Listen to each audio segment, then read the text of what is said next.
my name is Elsie and this is Who Wants to Be a Roller Skate? It's not called that, don't sue me. Today I'm going to look at the basic skills and things you need to be able to take your roller skates to the skate park. I created this because there's a lot of people out there who love roller skating and they really want to go to a skate park. They've seen it, it looks really cool, it looks like so much fun, but they're a little bit concerned about whether they're ready, and I'm here to clear that up. So obviously you have to be comfortable with just skating forward, but another thing you have to be comfortable with is skating backwards. Even if this is just gliding backwards or moving in a back position, because as soon as you start pumping on a ramp, you're going to be moving backwards and you need to be ready not to be freaked out by that. So as well as skating backwards, practice some backwards glides and try doing it with your legs staggered so it's more like mimicked as how you would be on a ramp. I said like so many times, should I edit that out? No.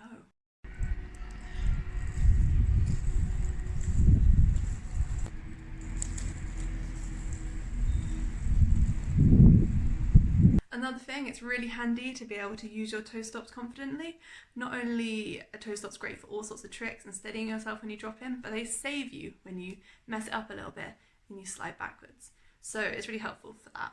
Obviously people do skate ramps without toe stops, and a lot of you, if you've come from dance, might not be used to having toe stop in, but it's useful to use them in lots of situations. I'd recommend practicing walking on them, especially up slopes and hills, because they can help you get out of bowls and to build speed within a bowl. So here's what it looks like walking up a ramp or a hill on your toe stops. Unlike me, look straight ahead, not down at your feet, because that will make you fall. Now I'm going to show you some things you can do on the ramp with your toe stops. These are called toe stop stalls. They're super fun, easy things to learn for beginners, and I'll go into them in more detail in another video. Also, if you find yourself slipping forward, your toe stops can catch you and stop you falling on your face, so that's an advantage. Another really important thing is jumps. This can be jumping on the spot, also jumping whilst moving along, and jumping on and off things. All of these things are things that you'll build on and pick up at a skate park, but having some foundation of being able to do them is really important, and also just jumping to joy when you finally get the trick. When practicing jumps on flat, you want to think about bringing your knees straight up, not launching yourself forwards. And it's really the same thing on ramps. You can do little jumps and big jumps. Following on from jumps, being able to turn around is really important. You turn when you carve and you turn when you do a 180 jump, or a 360 jump, or a 540, or a 720 maths. So, jump, turn around, I'll show you how that works.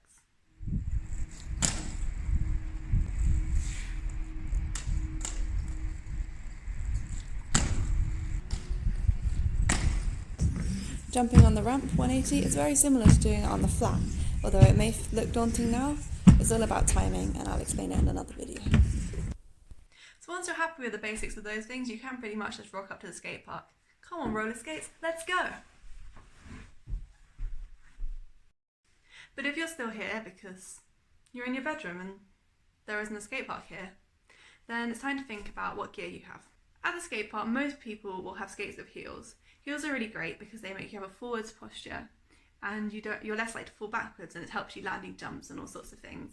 But if you played roller derby, or you speed skated, or you just thought the flat skates looked cool, then it's totally okay to start skating at skate parks on ones like these too. So this is what a heel skate looks like. It's got a heel. You may have noticed that some people have these things on their skates.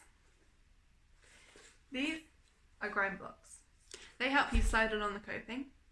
While they're useful later on and can help you learn to do things, you don't need them, and so I really wouldn't worry about getting them because they're quite expensive when you start. I mean, if you've spent 70 quid on a skate, that's also what the block's going to cost you, so I really wouldn't worry about it from the start. I also wouldn't worry about upgrading your wheels straight away. Now the last thing to talk about is protective gear. I think the most important thing to have is knee pads and a helmet. I actually won't teach anyone at the skate park who doesn't have a helmet, knee pads, wrist guards, elbow pads, literally all the gear. I think when you're a beginner, it's really important to have all the protective gear you can get, because falling is part of learning. You will fall, and that's totally cool. You've got to learn to fall, have a smile on your face, and as long as you learn to fall right, you won't end up getting hurt that much. It's just a part of the process, and it's good to embrace it. No one likes to fall, but the more you do it, the better you'll get. These are knee slides. Here they are on the ramp. It's always best to fall forwards onto your pads, but I think we've all found that that's not always possible. If you do find yourself falling backwards, the most important thing to do is to pick a side. just like that. Keep your upper body forwards and your head tucked in, keep your core engaged, and just slide down like you're on a slide. It really won't hurt you at all. So that's it really. If you're happy going forwards, backwards, jumping, turning, using your toe stops and falling, you are ready to go. Off to the skate park. So that's it really. You won't be perfect at all of these things. I certainly wasn't when I first started, and honestly I'm not now either. But as long as you give it your best shot, you've practiced and you wear all your gear so you're safe, go to the skate park, obviously when the situation improves. For now just practice all these things. Give it your best go and you'll absolutely love it. Going to the skate park could change your life. You'll be listening forever. If you want any of these things explained in more detail or like properly taught out, let me know below and I'll make a video on that. For now, bye!